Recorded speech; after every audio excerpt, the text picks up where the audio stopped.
How we doing, Hawk fans? We're here again, another week, Wetsuit week with Coach Enright, coming off a big win against Columbus North to start the season. Congratulations, Coach.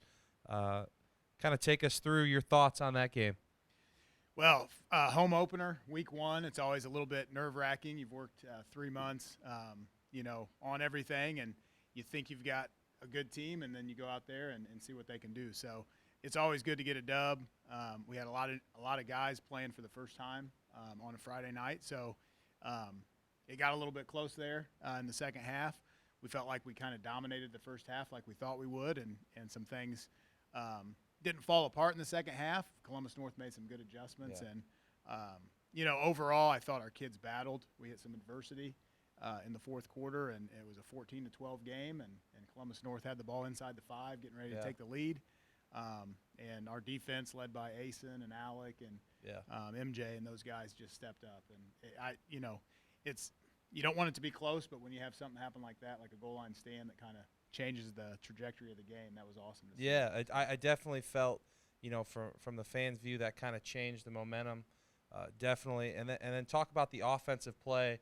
What was that? The second play of the drive or third play of the drive when it flipped, Casey's touchdown catch. Talk about that play as well, and talk about Casey in general. I thought he had a great game. Yeah, absolutely. So the crowd was quiet. We hadn't scored points for a long time. We were up 14-3. Columbus North clawed their way back. We got that huge goal line stand, and that, like you said, shifted the momentum. So now we're back on offense. But one of the toughest places to be in football is backed up inside your own 5. Yeah. So we brought Asen in for the first play just to kind of run a quarterback power up the middle to get out of the shadow of the end zone a little bit. Play 2, we handed off to Casey to the boundary side, and he made a nice cut, and the line did a good job, and we got the first down. So when you get a first down there inside the 20, you're feeling good. We kind of had a play drawn up that we thought we've used in the past, just kind of waiting for the right time to run the play. But, it's a wheel out of the backfield with our running back. Casey was in for that one, and Bo made a great fake and executed the play well. The line blocked it well, and sure enough, he came wide open. So Bo put it on the money for a young quarterback to make that throw in the fourth quarter when it's needed, and he knows that's our home run shot. That was great to see. And then, what can you say about Casey, man? He's a dynamic athlete, as you know. Definitely. On the basketball floor. Oh, yeah. So he came in and made a huge play that sparked us. I think it was 86-yard touchdown catch and throw and catch. And that kind of brought everything back. And then we were a little bit more loose and had the mojo going and the hawk block rocking, and so that was awesome. Yeah. Now, Coach, we talked last week, kind of guys that you thought would be good for you and kind of some bright spots. We talked about your kicking game. I don't think necessarily you were expecting a 49-yard PAT attempt, though. It's got to be some sort of record. I mean, I thought that you could only accept one penalty per play. Yeah. And then we were lining up to kick from the 39-yard line on an extra point. Yeah. So one of the coaches said, we might as well try to score 2 points and throw it, just a Hail Mary. Yeah. Let's give him a chance to kick it. But that was weird. Vogel, young kicker, started off a little bit slow on his first 2 punts. He's our punter and our kicker, and kind of hit it off the side of his foot for a 20-yard punt and then an 18-yard punt. But in the fourth quarter, again, we had gamers, man. They stepped up. He boomed one 45 yards inside the 5 in the fourth quarter, which was huge. He made 2 extra points. He had a touchback on a kickoff. So kicking game all around was pretty sound, and I felt like we won that battle. Braden LaFollette had a nice punt return. Casey Berry had a nice kick return. So all in all, I thought our special teams were solid. We can get better for sure, but a solid first week. Definitely. Now, Coach, you watch college football and things. Week 1's always tough. Week 2 kind of lets up. Not in Indianapolis high school football. You guys have New Pal coming up on Friday. Tell us what your thoughts are kind of going into that game. This is a good New Pal team.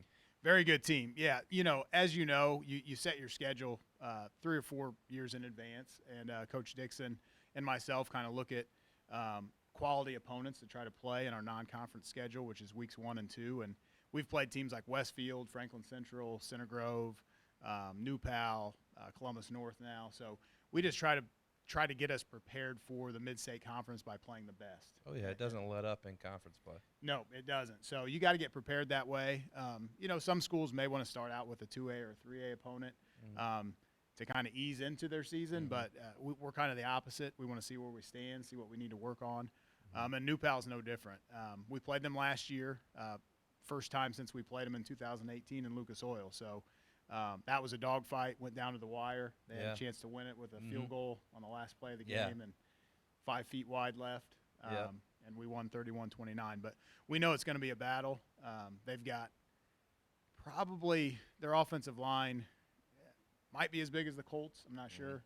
Their right tackle, 6'7", 300 pounds, going to Louisville. Their left tackle, 6'5", 320 pounds, going to Iowa. And then they've got 3 solid guys in the middle in the interior. So they're a big physical team that runs the ball well, well coached by Coach Ralph. His record's ungodly. I think like 120-2 or something. Yeah, I don't know. It's something insane. Yeah. Yeah. So definitely. And they were young the last couple of years. They similar to us this year. They started a lot of freshmen and sophomores the last 2 years. And those guys are now juniors and seniors. So it's going to be a challenge. First game on the road with a young team in a hostile environment. I heard it's going to be sold out. It's the game of the week. 5A number 2 versus 4A number 1. And it's going to be exciting to go over there and see where we stand and compete. Definitely. So what do the Hawks have to do to control and give themselves a chance come tomorrow night? I just think we have to go over there and play our style of football. So, we pride ourselves on being fast and physical, running to the football, all 11 guys, and trying to create some turnovers. Last week we got 3 turnovers on defense. We had 2 interceptions. One of them returned for a touchdown. We got a fumble recovery on a sack by Braden Tyus. And we did, for the most part, we took care of the ball. We had a fumble on our sideline that kind of hurt, but we were +2 in the turnover game. So, in a big game like this, protecting the ball, getting takeaways is going to be big. And just playing our style, fast and physical. I mean, they're big. I feel like we have more team speed than they do. So we've got to use that to our advantage. And we know they're fast as well, and they're a good football team. But we've got to do those things. Protect the ball, get some takeaways, and play our style of football. Definitely, Coach, definitely. You talked about earlier about having some young guys. How do you feel, your freshmen played last week, and what do you expect? They're going to have to grow up going into week 2 already again. So absolutely. How do you feel from them? I was just we were talking earlier and a couple other coaches just about how many freshmen have actually played varsity football here at Decatur. And, Tyrone and Kenny and Javon, I think maybe played some receiver, but didn't play a whole lot even as freshmen. And those are 3 pretty darn good players. Yeah. And when you have a good program and you're in 5A and 6A football, just the physicality of the game is hard. Even if you're a special talent, it's hard to match their physicality because you're just young. Definitely. You haven't been in the weight room as long as those guys. So we had 3 freshmen play a significant amount. Bo Polston at quarterback. Alex Serber came in for Javion at left tackle. And Pharrell Carter, who kind of stepped in, played a little bit more than he expected because Chris, got diagnosed with pneumonia, which was wild 2 hours before the game. And, he's feeling a little bit better, so that's good. But those 3 guys kind of got thrown into the fire week 1 at some very key spots. So left tackle and quarterback is not huge. Lining up outside at wide receiver 50 snaps. It's a little bit different. There's no plays off. No plays off. And those kids did a great job. I mean, first of all, they've been in the weight room more than most. We invited our 8th graders over starting in December for the first time, and those guys never missed a workout. So they're physically ready. And then just their mindset, those 3 guys have always been mature for their age. So they stepped into those roles that they'd been practicing all summer, and we didn't miss a beat. So just 3 great kids that looking forward to big things from them. But, man, they're only 14 and 15 years old, and I thought they did a great job. Definitely. Well, Coach, we appreciate your time. We know you're a busy man. Good luck tomorrow night. Let's go get a W out in New Pal. Yes, sir. Go Hawks. Go Hawks. Wetsuit.